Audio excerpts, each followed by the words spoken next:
अस्सलाम वालेकुम नाजरीन, उर्दू टीवी चैनल में खुश आमदीद। व्यूअर्स, ड्रामा सीरियल मैं अगर चुप हूँ कि नेक्स्ट एपिसोड में आप देखेंगे आतिफ ने अपना और सहरिश का मामला भाई और भाभी को बताने का फैसला किया तो शिफा उसे अपने सारे रिश्ते नाते तोड़ कर आ जाती है, क्योंकि उसे मालूम है कि इस सब के बाद उसका रिश्ता कभी आतिफ से जुड़ नहीं सकेगा। और बेजान आतिफ और शिफा के रिश्ते के मुतालिक बात करती हैं तो शिफा मायूस हुई तो तभी बेजान उसे प्यार से डांट देती हैं। मायूसी की बातें तो मत करो, देखो थोड़े दिनों बाद तुम्हारी आपी है ना ईमान, वो अपने देवर के लिए तुम्हारा रिश्ता लेकर आएंगी। मगर तब शिफा ईमान को सिर्फ अपने घर में बसने की दुआ दे देती है, क्योंकि वो ईमान के लिए ये कुर्बानी देने को तैयार है।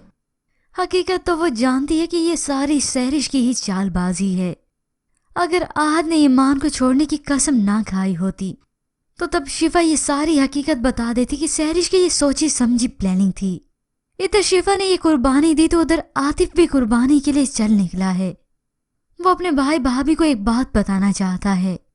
आहद पहले तो उसकी बात सुनने से इनकार करता है। क्या बात करनी है, सारे सबूत तो तुम्हारे खिलाफ जा रही हैं, अब क्या नई कहानी सुनाने के लिए आए हो? आतिफ ने इस बात पर इनकार किया। नहीं भाई, मैं कहानी सुनाने नहीं आया, बल्कि अपना जुर्म कबूल करने आया हूँ। ये सुनकर तो ईमान और आहद दोनों हैरान रह जाते हैं, मगर आतिफ ये सब तो नहीं जानता कि वो अपने भाई भाभी का घर बचाने के लिए ये सब तो कर रहा है। अब जबकि ये सारी हकीकत आतिफ खुद ही अपने मुंह से बताएगा तो ईमान आहद के साथ रहने के लिए कौन सा तैयार हो जाएगी।